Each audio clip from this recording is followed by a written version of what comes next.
Hello बच्चों, मैं नूरे नजर खान आपका स्वागत है अपने YouTube चैनल मैथ्स एकेडमी पे। पिछले वीडियो में हमने सीखा कि बहुपद का शून्यक किसे कहते हैं और रैखिक बहुपद का शून्यक कैसे निकाला जाता है। इस वीडियो में हम लोग द्विघात बहुपद का शून्यक निकालना सीखेंगे। वैसे तो द्विघात बहुपद का शून्यक निकालने की कई विधियां हैं, लेकिन इस वीडियो में हम लोग द्विघात बहुपद का शून्यक गुणनखंड विधि से निकालना सीखेंगे। आइए तो द्विघात बहुपद का शून्यक निकालने से पहले हम लोग एक बार और बहुपद का शून्यक किसे कहते हैं उसको रिकॉल कर लेते हैं, ताकि हम लोगों को द्विघात बहुपद का शून्यक निकालने में आसानी हो जाए। बहुपद का शून्यक x का ऐसा मान जिसे किसी बहुपद में रखने पर बहुपद का मान 0 हो जाए, तब हम x को उस बहुपद का शून्यक कहते हैं। कहने का मतलब यह मेरा, मान लेते हैं कि यह कोई बहुपद दिया, जैसे बहुपद दिया हुआ 2x² प्लस 5x माइनस 12, यह कोई बहुपद दिया।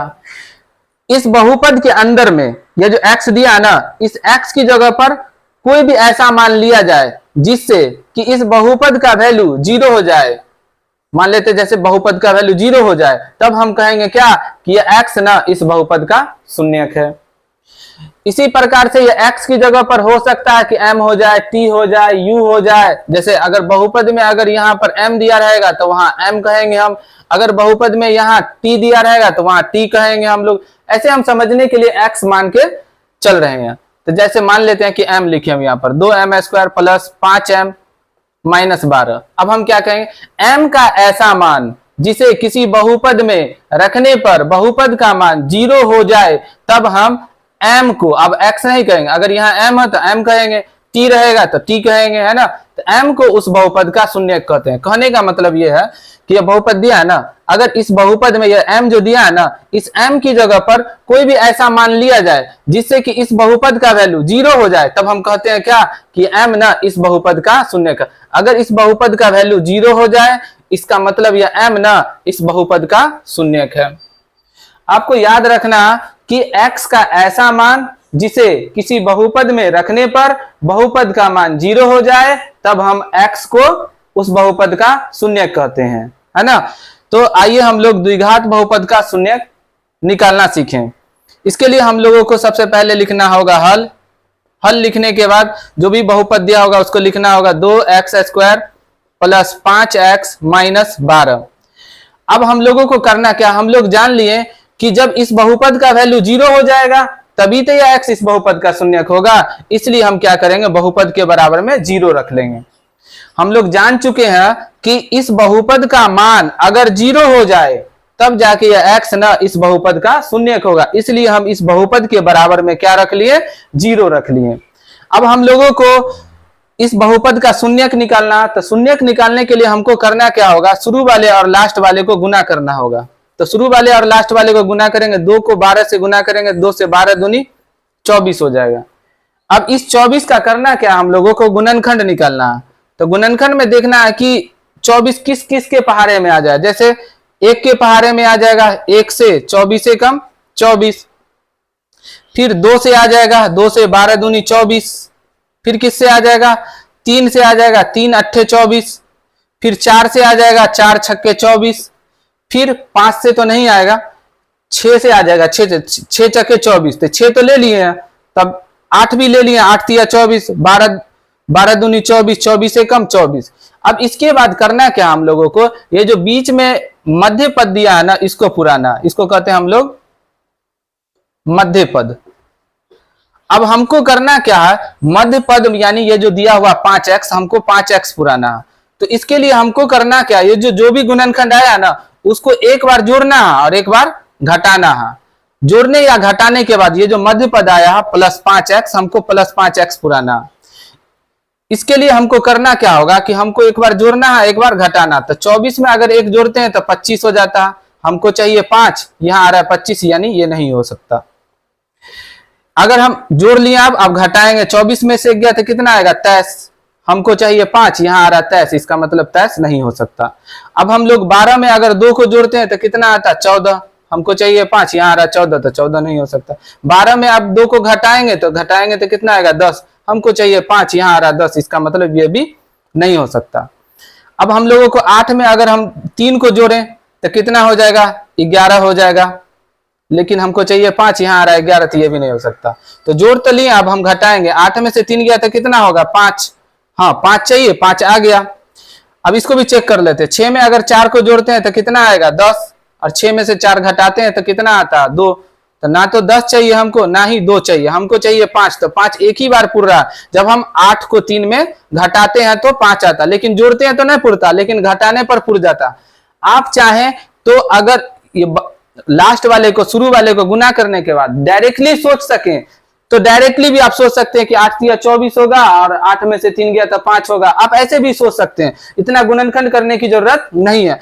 अगर आपको ना समझ में आ रहा तो आप गुणनखंड कर लीजिए, एक बार जोड़िए एक बार घटाइए और ये जो मध्य पद दिया है उसको पूरा लीजिए। हम लोगों को 5x पुराना था तो यहाँ पर x लिखा था, इसलिए हम इसके पीछे भी x लगा देंगे, यहाँ भी x लगा देंगे। हाँ अब हमको 5x जो था वो किस में चाहिए, प्लस में चाहिए, इसलिए हम लोग 8 को प्लस में लेंगे और इस 3x को माइनस में लेंगे, तभी तो हम घटाएंगे, प्लस माइनस वाला घटेगा, बड़े अंक का चिन्ह उतरेगा, 8 में से 3 गया तभी तो 5 आएगा। तो अब हमको करना क्या है, ये जो भी आया ये जो मध्य पद दिया था उसकी जगह पर रख देना। तो मध्य पद में हमको क्या दिया था 5x, तो 5x की जगह पर रखना अब हम लोगों को 2x² और माइनस ये जो 5x की जगह पर हमको रखना -3x और प्लस 8x और -12 अब बराबर में 0। अब हम लोगों को 2 ग्रुप बनाना, एक ग्रुप पहला ग्रुप इधर, 2 का ग्रुप इधर बनाना और 2 का ग्रुप लास्ट की तरफ बनाना। अब इन दोनों में से जो भी कॉमन आता उसको कॉमन कर लेंगे। कॉमन मतलब इसके गुणनखंड में जो होगा और इसके जो गुणनखंड में होगा दोनों में जो सेम होगा उसको बाहर कर लेना। तो इसमें 3 के गुणनखंड में 3x के गुणनखंड में x भी है, यहाँ भी x है, तो यहाँ से हम लोगों को x कॉमन आ जाएगा, तो यहाँ से हम लोग x कॉमन कर लेंगे। देखिए यहाँ पर x² का मतलब होता है 2 बार x गुने x, इसका मतलब याद रखिएगा ऐसे कि यहाँ पर जो छोटा पावर होता है ना उसी को कॉमन लिया जाता है। तो छोटा पावर x का 1 पावर है, इसीलिए हम x का 1 पावर कॉमन ले लेंगे। अब देखिए इसके पास 2 बार x था, गुना करेंगे तो 2 बार x आएगा, यानी 1 बार x निकल चुका, तो अब एक ही बार x बचेगा। उसके बाद इसमें से हम x ले लिए बाहर, तो यहाँ कितना बचेगा 3 बचेगा, तो -3। वापस से इसको गुना करिएगा ना तो फिर से यही आ जाएगा, 2x को x से गुना करिएगा x² और -3 को x से गुना करिएगा तो -3x। अब हमको करना क्या है, आगे वाली जो ब्रैकेट आने वाली है उसमें भी जितना इस ब्रैकेट में आया उतना ही उस अगली ब्रैकेट में भी आना चाहिए। तो इसके लिए हमको करना क्या है, 2 से पढ़ेंगे हम लोग, 2 से पढ़ेंगे तो 8 कितनी बार में आ जाए, जैसे 8x दिया ना तो इस वाले 2x से पढ़ लेना, 2x से पढ़ेंगे तो x कैंसिल हो जाएगा, 2 चके 8 यानी 4 बार में आता है। तो इससे ऐसे पढ़ लेना 2 चके 8 यानी हम लोगों को यहाँ पर 4 कॉमन लेना होगा, तभी जाके इस ब्रैकेट में जितना आया उतना ही इस ब्रैकेट में आएगा। तो 4 से पढ़ेंगे हम लोग तो 8 कितनी बार में आएगा, 4 दूनी 8, और 4 से पढ़ेंगे 12 कितनी बार में आएगा, 4 तिया 12 अब बराबर में 0। वापस से इसको गुना करेगा तो फिर से यही आ जाएगा, 4 दूनी 8 और 4 तिया 12। अब हम लोगों को करना क्या, यहाँ जो प्लस दिया हुआ फिर से यहाँ पर गुणनखंड में है, इसलिए हमको करना क्या, ये प्लस के इस साइड से फिर ये 2x-3 कॉमन ले लेना और इधर से भी 2x-3 फिर से कॉमन ले लेना। तो हम लोगों को करना क्या कि यहां से हम x के गुना में जो लिखा हुआ 2x-3 इसको हम कॉमन कर लेते हैं, 2x-3 कॉमन आ गया, बाहर निकाल लिए। अब बाहर निकाल लिए तो यहाँ पर कितना बच जाता, यहाँ पर बच जाता x, और यहां से जब हम 2x-3 को निकालते तो यहाँ बच जाता +4, यानी ये इस प्लस के इधर जो सेम रहेगा और इस प्लस के इस पर जो सेम रहेगा दोनों को बाहर निकाल लेना, बराबर में 0 लिख देना। अब जब ये गुणनखंड के रूप में लिखा जाएगा तो हमको क्या करना, पहले गुणनखंड को भी 0 के बराबर करना और दूसरे गुणनखंड को भी 0 के बराबर करना, तब जाके हम लोगों का शून्यक निकल पाएगा। हम लोगों को शून्यक निकालने के लिए जो पहला गुणनखंड आया उसको भी 0 के बराबर करना और जो दूसरा गुणनखंड आया उसको भी 0 के बराबर करना, तब जाके हम लोगों का गुणनखंड निकल पाएगा। तो अब हमको करना क्या कि 2x-3 दिया उसको 0 के बराबर में रख लेना। तो यहां से 3 माइनस में है तो बराबर के इस पर आएगा तो प्लस में आ जाएगा, तो 0 + 3 तो 2x बराबर हो जाएगा, 0 में 3 जोड़ेंगे 3 और x बराबर कितना आ जाएगा 3 और 2 इधर गुना में है तो इधर भागा में आ जाएगा 3/2। तथा एक बार और हमको करना होगा, ये जो x + 4 दिया ना उसके बराबर में 0 रखना होगा। अब देखिए ना कि 4 प्लस में है तो इस साइड किस चीज में आ जाएगा, माइनस में आ जाएगा। अब यहां से हम लोग 0 में से अगर 4 घटाएंगे तो -4 आएगा। अतः हम कह सकते हैं कि x का 2 शून्यक आता, एक तो आता 3/2 और एक आता कितना -4। इसका मतलब ये है, ये ध्यान रखिएगा, अगर घात 2 है तो 2 शून्यक आएगा। अगर देखें पिछले वीडियो में हम बताए थे कि रैखिक बहुपद में जैसे कि 2x + 3 था बराबर में मान लेते हैं 0 था, तो यहाँ से शून्य कितना निकलेगा, क्योंकि यहाँ पर एक घात है इसीलिए यहाँ एक शून्यक निकलता था। जैसे हम यहाँ से निकाले 2x बराबर, ये प्लस में है तो 0 में से 3 घटेगा तो -3 आएगा, 2 गुने में है तो भागे में आ जाएगा 3/2 यानी -3/2 यानी एक घात एक शून्यक, यहाँ 2 घात है इसीलिए 2 शून्यक आया। अब अगर हम इस ये जो शून्यक आएगा अगर हम इस बहुपद के अंदर में डाल देते, इस बहुपद का वैल्यू क्या हो जाएगा 0 हो जाएगा। तो यही हम लिखे यहाँ पर बहुपद का शून्य किसे कहते हैं, जब ये x का जो भी वैल्यू आए और उस बहुपद में रखें, अगर बहुपद का वैल्यू 0 हो जाता तब हम कहते हैं क्या कि ये जो भी वैल्यू आया है ना, जो भी मान आया है ना x का, वो इस बहुपद का शून्य। इसको हम जांच करके भी देख सकते हैं। आइए हम चेक करते हैं कि क्या ये जो शून्यक आया इस बहुपद का शून्यक है या नहीं। ये जो x का जो भी मान आया है इस बहुपद का शून्यक है या नहीं, इसके लिए हम जांच करते हैं। जांच करने के लिए हमको क्या करना होगा, जो भी बहुपद दिया उसको लिख लेना होगा। 2x² + 5x - 12। अब x की जगह पर पहले 3/2 दिया है तो यहाँ लिखेंगे 3/2 का स्क्वायर। हम लोग जानते हैं कि x का ऐसा मान जिसे बहुपद में रखने पर बहुपद का मान 0 हो जाए तब हम कहते हैं क्या वह मान ना उस बहुपद का शून्यक है। तो यहाँ पर इस बहुपद का शून्यक निकल के आया है, हम इसको चेक कर रहे हैं कि क्या इस बहुपद का सच में यह शून्यक है या नहीं। प्लस अब इस x की जगह पर भी हम लिखेंगे 3/2 और -12। अब इसको 2 बार गुना करेंगे तो कितना हो जाए 3 × 9 और 2 दूनी 4 और प्लस 5 × 15 बट्टे में 2 और -12। 2 से काटेंगे 2 दूनी 4 हो जाएगा, यहाँ बचेगा 9/2 और प्लस 15/2 -12। यहाँ से इसके नीचे 1 लगा सकते हैं, 2 2 1 का एलसीएम 2 होगा, 2 एकम 2 तो 9 एकम 9, 2 एकम 2 तो 15 एकम 15, 2 एकम 1 दूनी 2 तो 12 दूनी 24। 15 9 कितना हो जाता 24 हो जाता, 24 - 24 बट्टा में 2 24, एक बार माइनस में एक बार प्लस में कट जाएगा 0/2 यानी 2 से 0 में भाग देंगे तो 0। देखिए ये जो 3/2 जो है ना इस बहुपद में रखें और रखने के बाद क्या होगा इस बहुपद का वैल्यू 0 होगा। इसका मतलब क्या कि यह 3/2 ना इस बहुपद का शून्यक है। इसी प्रकार से हम -4 को भी चेक कर सकते हैं। तो -4 को हम चेक करते हैं, यहीं पर करके दिखा देते हैं। जैसे लिखा हुआ 2x² + 5x - 12। अब यहाँ पर -4 को रख के देखते हैं तो -4 का स्क्वायर + 5 गुने -4 - 12। आप इसको गुना करिएगा तो माइनस को 2 बार गुना करिएगा तो प्लस, 4 को 2 बार गुना करिएगा तो 4 × 16 और यहाँ से ये प्लस माइनस हो जाएगा माइनस और 5 × 20 और -12। 16 को 2 बार गुना करिएगा तो 32 हो जाएगा और ये माइनस वाला दोनों माइनस के साथ जुड़ जाएगा तो 20 और 12 हो जाएगा 32। ये माइनस वाला और प्लस वाला दोनों आपस में कट जाएगा यानी आ गया 0।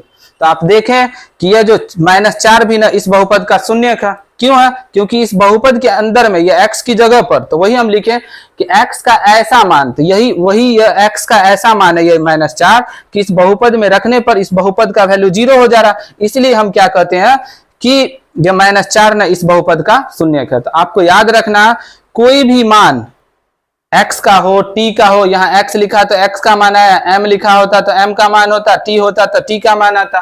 तो हम कहते हैं कि कोई भी मान, कोई भी x का, यहाँ पर x लिखा तो हम x कर रहे हैं, तो x का ऐसा मान इस बहुपद में रखने पर बहुपद का वैल्यू 0 हो जाता, तब हम कहते हैं क्या कि वह मान न उस बहुपद का शून्यक है। यहाँ देखें कि -4 को हम रखें बहुपद के अंदर में, बहुपद का वैल्यू कितना हो गया 0, इसका मतलब -4 न इस बहुपद का शून्यक है। इसी प्रकार से हम 3/2 को इस बहुपद में रखें, अब बहुपद का वैल्यू कितना आ गया 0, इसका मतलब ये हुआ कि ये 3/2 न इस बहुपद का शून्यक है। तो हम लोगों को द्विघात बहुपद, ये हम चेक करके बताएं, ये जांच आपको करना नहीं है, बस हम जांच करके आपको समझा दिए कि देखिए कि कैसे इस बहुपद का यह शून्यक है। तो आपको करना क्या, जब भी द्विघात बहुपद का शून्यक निकालना हो तो शुरू वाले और लास्ट वाले को गुना करना है, और गुना करने के बाद जो भी आएगा उसका हम लोगों को गुणनखंड देखना, यानी ये 24 किस किस के पहाड़े में आएगा वो देख लेना। उसके बाद ये जो बीच में दिया हुआ मध्य पद उसको हम लोगों को पुराना होता है, यहाँ लिखा हुआ +5x, ये जो भी गुणनखंड है उसको एक बार तो जोड़ना है और एक बार घटाना। जोड़ने या घटाने के बाद तो हम देखें कि 24 में 1 जोड़े तो 25 आया, हमको चाहिए 5 तो नहीं आया, 24 में 1 घटाए तो 23 आया, हमको चाहिए 5, यहाँ आया 23। तो इस प्रकार से एक बार पूछ गया कि जब 8 में 3 जोड़े तो 11 आया, जोड़ने पर तो नहीं आया लेकिन घटाने पर आ गया कितना, हमको 5 चाहिए था तो 5 आ गया। तो इस प्रकार से जो भी गुणनखंड आएगा आपको उसको करना क्या, जोड़ना है और घटाना, और घटाने जोड़ने घटाने के बाद मध्य पद को पुराना, और जब पुर जाएगा तो वो जो भी वैल्यू आएगा उसको मध्य पद की जगह पर हम लोगों को x लगा के लिख देना। उसके बाद करना क्या, 2-2 का ग्रुप बनाना। 2-2 का ग्रुप बनाने के बाद करना क्या, जो भी पहले ग्रुप में से कॉमन आएगा उसको कॉमन कर लेना है, और दूसरे ग्रुप में से भी कॉमन कर लेना जो भी कॉमन आएगा, और इतना कॉमन लेना है कि जितना इस ग्रुप में आया ना उतना ही, जितना इस ब्रैकेट में आया ना अगली ब्रैकेट में भी उतना ही आए, ऐसे करके कॉमन लेना। अगर दोनों ब्रैकेट में अगर सेम नहीं होता तो इसका मतलब आप जो बना रहे हैं ना वो गलत बन गया। तो दोनों ब्रैकेट में सेम होना चाहिए, तभी जाके हम समझेंगे कि वो सही है। अब यहाँ से देखेंगे दोनों ब्रैकेट सेम सेम है तो दोनों ब्रैकेट को हम कॉमन कर लेंगे, दोनों ब्रैकेट के जो साथ होगा उसको हम अलग से ब्रैकेट में लिख देंगे, और उसके बाद गुणनखंड के रूप में जब लिखा जाएगा तो हम लोगों को शून्यक निकालना है। तो शून्यक निकालने के लिए जो भी गुणनखंड होगा उसको 0 के बराबर करना। 0 के बराबर करेंगे तो इस प्रकार से जो भी x का जो वैल्यू है, यानी x को ही हम शून्यक कहेंगे, तो x का जो भी वैल्यू निकल के आ जाएगा वही हमारा 2 शून्यक प्राप्त होगा।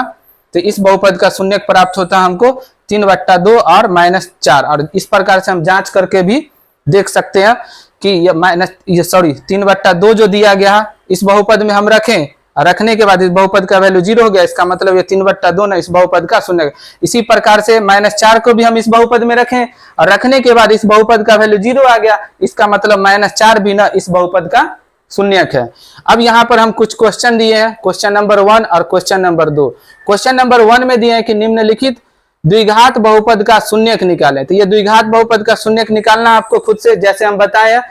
अगर आपको समझने में दिक्कत हो तो आप वीडियो को दोबारा रिपीट करिएगा, आपको जरूर समझ में आ जाएगा। इसका आंसर भी दे दिए हैं, आप खुद से बनाइएगा। और यहाँ पर हम दिए हैं कि रैखिक बहुपद का शून्यक, आप पिछले वीडियो को देखिएगा कि कैसे हम रैखिक बहुपद का शून्यक निकाले हैं, तो आप पिछले वीडियो को देख के रैखिक बहुपद का शून्यक निकाल सकते हैं। आपको ध्यान रखना, जब भी बहुपद निकालना हो ना तो बहुपद के बराबर में 0 रख लेना है। ध्यान रखना आपको, शून्यक निकालने के लिए, शून्यक निकालने के लिए